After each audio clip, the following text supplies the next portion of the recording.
Hey guys, I am Amrita Agarwal from Amrita Agarwal coaching centre. मैं daily अपने channel पे एसएससी सीजीएल टीयर 2 के प्रीवियस ईयर क्वेश्चंस लेकर के आती हूँ। इधर मैं जो पेपर सॉल्व करवा रही हूँ वो है एसएससी सीजीएल 2020 के मेंस का पेपर, जो 3 फरवरी 2022 को पूछा गया है। इसके पहले मैं एसएससी सीजीएल 2020 के मेंस का पेपर जो 29 जनवरी 2022 को पूछा गया था, उसके पेपर को सॉल्व करवाया है, जिसका लिंक आपको आई बटन पे मिलेगा और डिस्क्रिप्शन बॉक्स में मिलेगा। और आप सब लोगों की डिमांड पे मैं 6 अगस्त से दिल्ली पुलिस के प्रीवियस ईयर क्वेश्चंस लेकर के आ रही हूँ, जो कि मैं आपको जब तक इसका एग्जाम कंप्लीट नहीं हो जाता है तब तक मैं आपको डेली इसके प्रीवियस ईयर क्वेश्चंस देती रहूँगी। और एग्जाम टाइम पे एग्जाम की एनालिसिस भी करवाऊंगी। और एक प्लेलिस्ट बनाई हूँ जिसमें कि मैं जितने भी दिल्ली पुलिस के प्रीवियस ईयर क्वेश्चंस अभी तक दी हूँ और आगे दूंगी, उन सब की लिंक उस प्लेलिस्ट में मिलेगी। और प्लेलिस्ट की लिंक मिलेगी आपको आई बटन पे और डिस्क्रिप्शन बॉक्स में। तो स्टार्ट करते हैं। दिल्ली पुलिस कांस्टेबल 2 दिसंबर 2020 से फर्स्ट में आया हुआ ये क्वेश्चन है, the length of the minute hand of clock is 10.5 centimetre. What is the area swept by the minute hand in 10 minutes. आपको कह रहा है कि एक घड़ी का मिनट की जो हैंड है उसकी लेंथ है 10.5 सेंटीमीटर।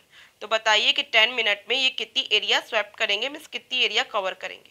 तो जाहिर सी बात है 10 मिनट पे सुई यहाँ तक आएगी, तो ये एरिया ऑफ सेक्टर आपसे पूछा है। ठीक है, आपको पता होगा कि यही सुई अगर आपको पूरा कंप्लीट 60 मिनट घूमी होती तो ये क्या होता, एक सर्कल पूरा बनता। और अगर मैं एंगल के हिसाब से देखूं तो एंगल कितना हो जाता, एंगल कंप्लीट हो जाता 360 डिग्री। मीन्स 60 मिनट में मीन्स 360 घूमने में ये जो एरिया कवर करता वो क्या करता, पाई आर स्क्वायर, जिसमें कि रेडियस क्या होता है 10.5 सेंटीमीटर, ये एरिया कवर होती। लेकिन यहाँ आपसे क्या पूछा है, 10 मिनट के लिए पूछा है। इसका मतलब जब 60 मिनट में पाई आर स्क्वायर एरिया कवर करता है तो 10 मिनट पे कितनी एरिया कवर करेगा, जाहिर सी बात है पाई आर स्क्वायर अपॉन 6। और एंगल कितना कवर करेगा, 360/6। यहाँ मुझे एंगल से कोई लेना देना नहीं है। अगर एंगल पूछा होता तो हाँ मैं 360/6 करके इसकी एंगल फाइंड आउट कर देती, और अगर ऐसी सिचुएशन हो तो आप निकाल भी सकते हैं एंगल। लेकिन मेन मुझे क्या निकालना है, मुझे एरिया ऑफ सेक्टर निकालना है। मुझे इस एरिया को फाइंड आउट करना है, जो कि क्या कैसे मिलेगा मुझे, पाई आर स्क्वायर मीन्स सर्कल की एरिया को 6 से डिवाइड कर दूंगी तो मुझे इस पार्ट की एरिया फाइंड आउट हो जाएगी। क्लियर, आपको सारे पॉइंट समझ में आ रहे हैं। तो बस अब मैं क्या करती हूँ, इस पे रख देती हूँ पाई आर स्क्वायर अपॉन 6 कर देती हूँ, दैट्स इट। अगर आपको यहाँ तक सारे पॉइंट्स क्लियर समझ में आ रहे हैं तो फिर आपके लिए अब इसको सॉल्व करने में कुछ है नहीं। और इतना ज़्यादा जो मैंने अभी वर्क किया उतना आपको एग्जाम टाइम पे वर्क करने की ज़रूरत नहीं है। मैंने सिर्फ आपको सोचने और समझने के लिए वो सारी चीज़ें बताई हैं। क्लियर है। तो अब क्या करती हूँ, पाई आर 1/6 कर दूँ, पाई आर स्क्वायर के लिए पाई 22/7 कर देती हूँ, और आर स्क्वायर के लिए 10.5 इंटू 10.5 कर देती हूँ। बस इसे सॉल्व कर देते हैं। पॉइंट को रिमूव करने के लिए 100 से डिवाइड कर देती हूँ और पॉइंट को मान लेती हूँ कि ये रिमूव हो गया। अब यहाँ पे कट करूँ, 7 से कट करूँगी तो क्या आ जाएगा, 7 1 7, 7 5 35, 3 से कट करूँगी 3 2 6, 3 5 15, 2 से कट करूँगी 11, 11 को 5 से मल्टीप्लाई करूँगी 55 आएगा, 55 को 105 से मल्टीप्लाई करूँगी तो मुझे मिलेगा 5775।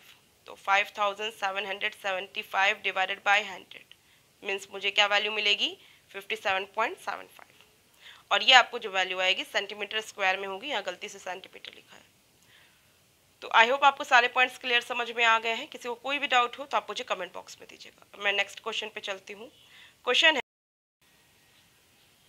क्वेश्चन है spherical solid lead ball of radius 9 centimeter is melted and small solid lead balls of radius 3 millimeter are made.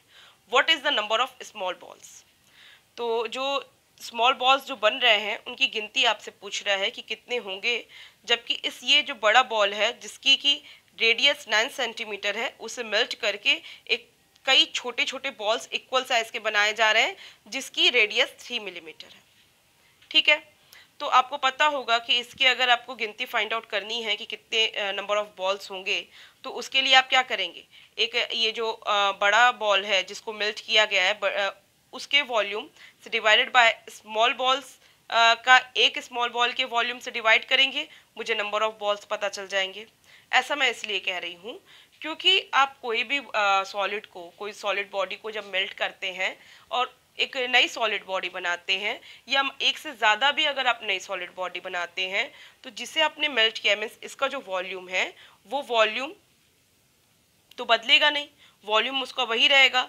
जितने भी आप छोटे छोटे बॉल्स बना देंगे उस सबको छोटा छोटा वो डिस्ट्रीब्यूट कर देगा, और ओवरऑल उसका वॉल्यूम देखेंगे, जैसे मान लीजिए इसके नंबर ऑफ बॉल्स n है तो n into volume of one small ball रखेंगे और इसे मल्टीप्लाई करेंगे, इसका जो वॉल्यूम होगा वही इसके बराबर होगा। तो उसी के हेल्प से मैं नंबर ऑफ बॉल्स इसका फाइंड आउट कर सकती हूँ। इसके वॉल्यूम मीन्स बड़ा बॉल के वॉल्यूम डिवाइडेड बाय छोटे बॉल के वॉल्यूम को डिवाइड कर दूं तो मुझे नंबर ऑफ स्मॉल बॉल्स पता चल जाएगा। तो बस सिंपल है। अब मुझे ये इसका वॉल्यूम के लिए फॉर्मूला होता है 4/3 पाई आर क्यूब। इसके लिए भी फॉर्मूला होगा 4/3 पाई आर क्यूब। यहाँ जो रेडियस काम करेगा वो 9 सेंटीमीटर काम करेगा, और जो डिवाइडेड बाय यहाँ जो रेडियस काम करेगा वो 3 मिलीमीटर काम करेगा। पता है यूनिट हमको सेम फॉर्म में रखनी चाहिए, तो मीन्स हम 9 सेंटीमीटर को क्या कर दें, 90 मिलीमीटर बना दें। मीन्स अब यहाँ पे जो आपको रहेगा 4/3 पाई आर क्यूब में जो रेडियस क्या हो जाएगा 90 मिलीमीटर हो जाएगा, और divided by 4/3 pi r cube में जो रेडियस होगा वो 3 मिलीमीटर होगा। आप ये सारी चीज़ों में एक चीज़ ध्यान दीजिए, ये भी आपको स्फेयर के लिए ही है फॉर्मूला जो लगाया जा रहा है, जो कांस्टेंट वैल्यू मिल रही है आपको 4/3 पाई। जो 4/3 पाई है ये न्यूमरेटर में भी आ रहा है और डिनोमिनेटर में भी आ रहा है, इसका मतलब इसे तो कटना ही है, मुझे सिर्फ वेरिएबल फॉर्म को ही रखना चाहिए। तो वेरिएबल फॉर्म इसका क्या बच रहा है, वेरिएबल फॉर्म इसका बच रहा है 90, जो रेडियस के रूप में है 90 मिलीमीटर, और स्मॉल बॉल के लिए जो वेरिएबल आपके लिए हो रहा है वो क्या हो रहा है 3 मिलीमीटर, और ये क्या होगा क्यूब के फॉर्म पे होगा न्यूमरेटर में भी, और डिनोमिनेटर में भी 3 आपका क्यूब के फॉर्म पे होगा। किसी को डाउट नहीं होगा। मुझे कैलकुलेशन एक्चुअल में बस इसी को करना है, और ये 4/3 पाई का जो है वो कटना है, तो वो उसे आपको अप्लाई करने की ज़रूरत ही नहीं थी।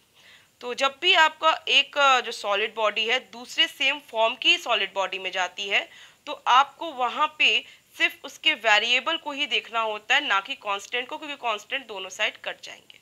तो नंबर ऑफ आपको बॉल्स फाइंड आउट करने के लिए, तो अब मैं क्या करती हूँ, अब मैं सीधे 90 का क्यूब डिवाइडेड बाय 3 का क्यूब करती हूँ। अब 90 को आप समझ रहे हैं कि ये अपने आप में क्या है 3 स्क्वायर है, और इसे मैं जब तोड़ के लिखूंगी तो मैं क्या लिखूंगी, इसे लिखूंगी 3 स्क्वायर इंटू 10 का whole cube divided by 3 cube. और इसे आप क्या लिख सकते हैं, इसे आप लिख सकते हैं, क्योंकि ये देखिए ये 3 टू द पावर a का होल पावर ये b आ जाएगा, तो 3 to the power a into b हो जाता है, means 3 to the power 3 to ज़ा 6, 3 to the power 6 into 10 to the power into 10 to the power 3, ये आया, और divided by 3 to the power 3।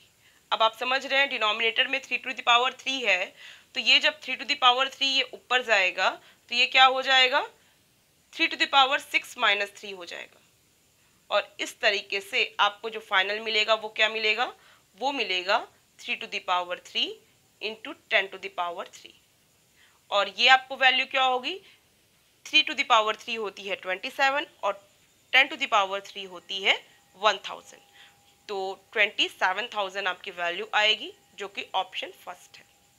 I hope आपको सारे पॉइंट्स क्लियर समझ में आ गए हैं, और मैंने जो आपको कांस्टेंट वैल्यू को रिमूव करने के लिए बोला वो भी आपको पॉइंट क्लियर समझ में आ गए।